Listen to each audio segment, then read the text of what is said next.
Hey everyone, it's Mike from Rogala Photography here. Turns out I have a bunch more tips for Lightroom Classic, and you won't be finding most of these tips in very many places. You might find them in a few videos, but these tips, at least most of them are very obscure tips, not the most popular, but they are tips that you should have in your arsenal when editing your photos. So here we go. First one, using vibrance and saturation for your white balance. So what you want to do is come on over and take your vibrance and put it all the way up, put your saturation all the way up. Okay. Now you can look at your photo and what does your photo need here? Okay. It looks like there's a lot of yellow in here. So we do want to bring our blues down just a little bit here. And again, it's still going to look kind of weird. You're looking at the colors, not necessarily on how pleasing it looks. Okay. So we bring that down. And there is a lot of magenta in there as well. So we're going to bring this a little bit down to the green side.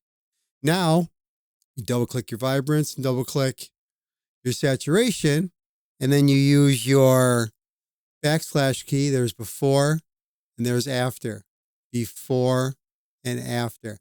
And again, the white balance is subjective. So again, I would probably increase my vibrance a little bit here and even maybe a little bit more saturation. Okay, now again, we come back before, after, before, after. And again, you can go back and you can play with it a little bit if you want to, but that is using vibrance and saturation for white balance. Okay, a lot of times when you use select subject, it doesn't always do a good job. I mean, I will say that Adobe's done a fantastic job with the masking in Lightroom, and for the most part, it usually does a good job. But if I click here on subject, you can see it shows the rock and the frog. Okay. But what you could do is choose objects. All right. And then make sure you got your brush chosen.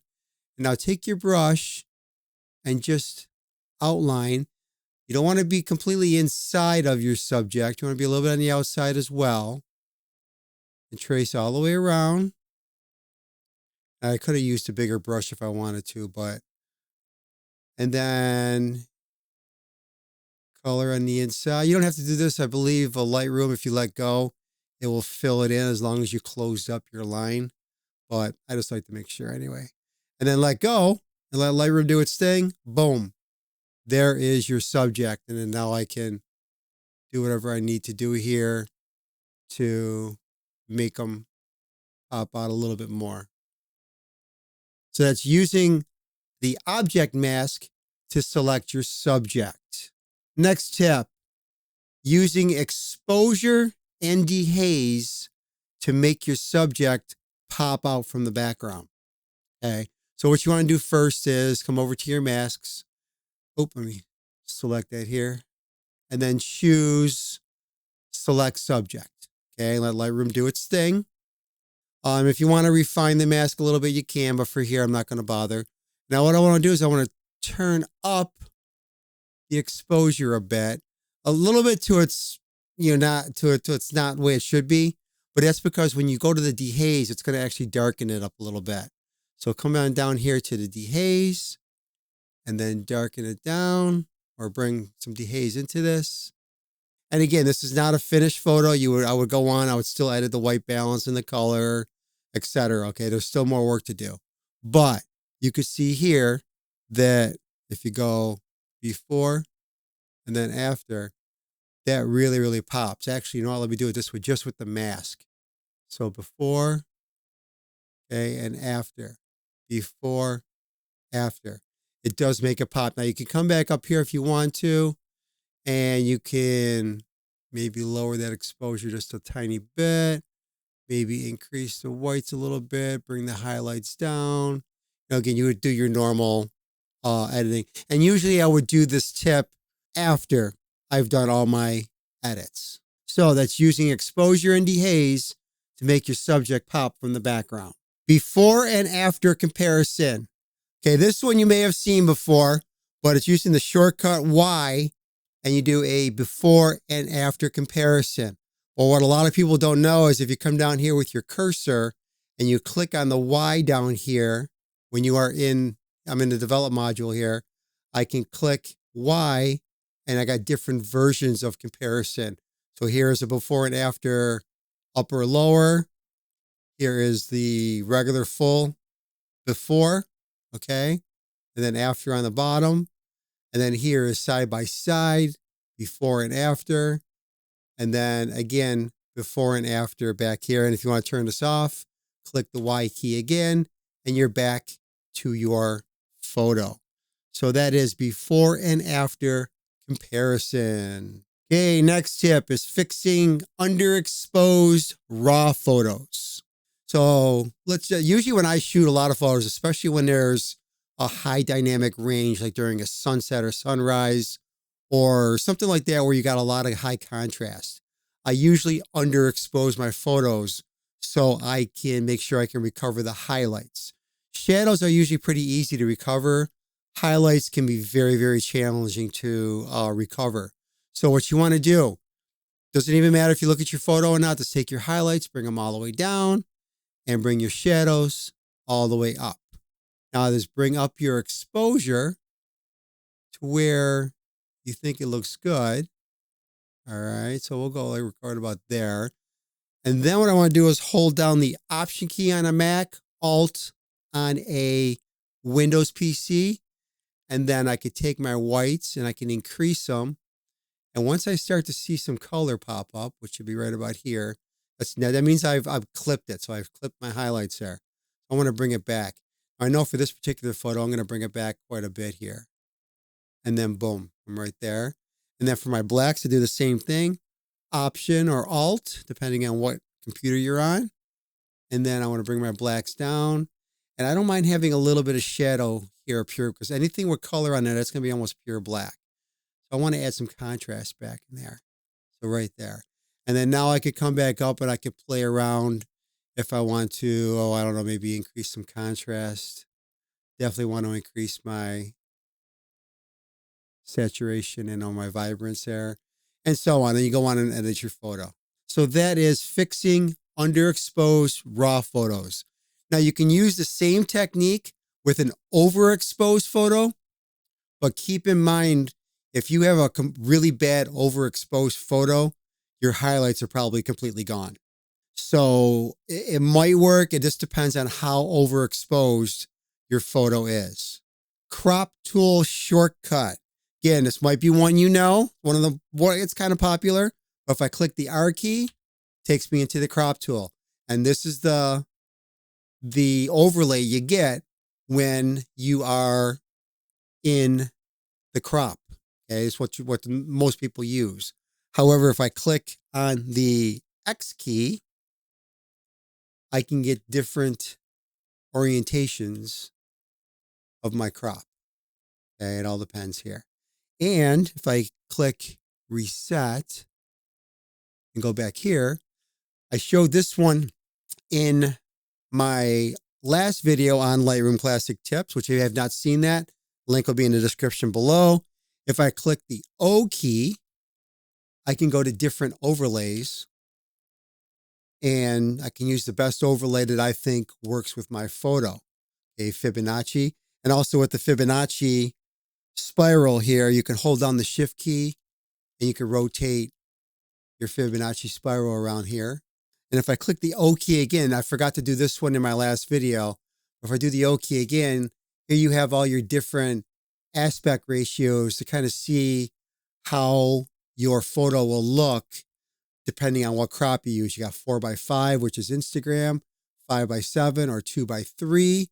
And then you can also, I believe, hit the X key like this. And again, it'll show you the different orientations. So I can do that this way, and I can always make it larger if I want to, like that.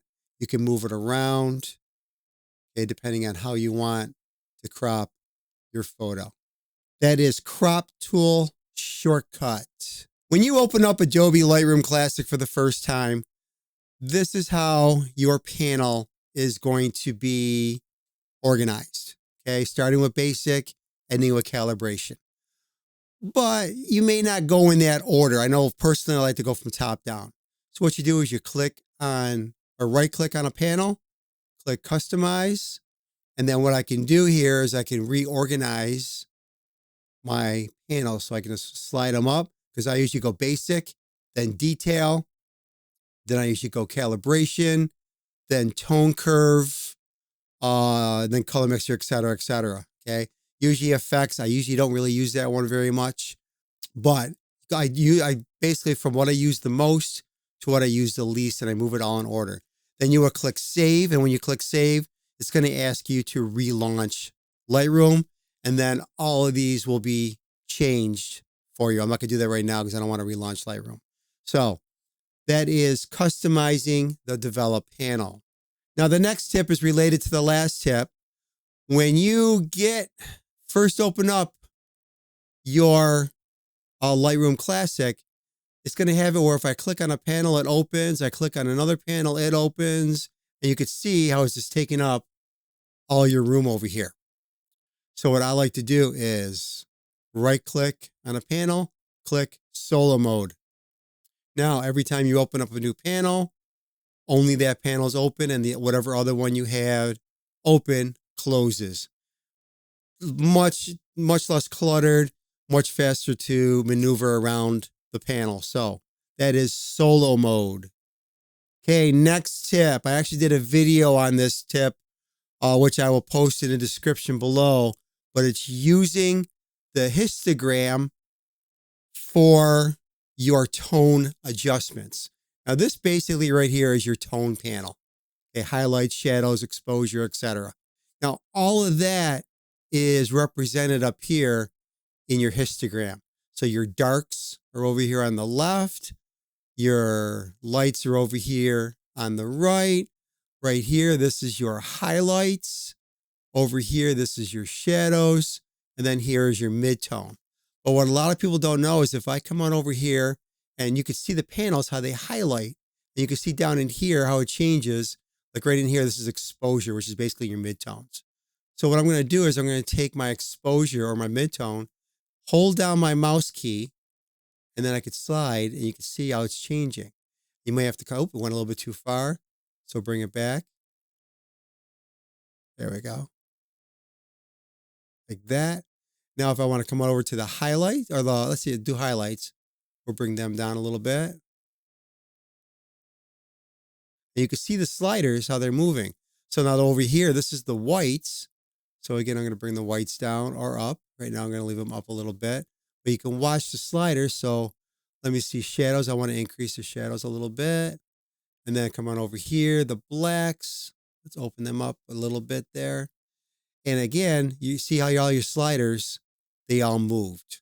So it's just another way to edit your tone, your exposure, your darks, your lights, your whites, your highlights, etc.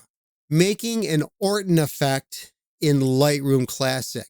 Now, the Orton effect is very, very popular. It's where it kind of blooms your highlights a little bit and it kind of makes things soft and dreamy for you. Lightroom was always very, very challenging. There's ways to do it with a bunch of different masks, etc. However, this is the easiest way to do it. So what I want to do is come on over here to my masks and I want to click a linear gradient and I'm going to bring the mask all the way up so the whole photo itself is highlighted. And then what I want to do is click on the mask and then click intersect with luminance range. All right. Now you can see right here, you have this little bar. This right here, not this arrow, but this bar up here. You want to take it on the dark side and I want to move it over and also make sure your show overlay is on. And you can see when I do this, how it's subtracting from the dark areas and it's only in the light areas. And now it's over here. Now, if I want to make it a little more feathered, where it's a less drastic of a change, I could bring this back a little bit, this other arrow, and that'll feather it like that. Now all I got to do is add some negative dehaze right here. Where are we here? Negative dehaze right there. You can see it's only in the highlight areas. Negative clarity, negative texture. Then I want to come back up and I'm going to add a little bit of exposure. I am going to decrease my highlights just a little bit. And then I want to increase my whites. And I could probably actually maybe increase the blacks a little bit. And then I may want to increase my saturation just a tad.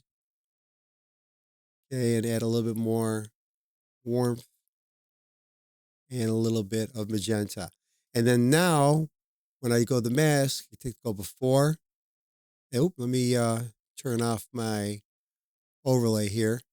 So here's my mask. There's before.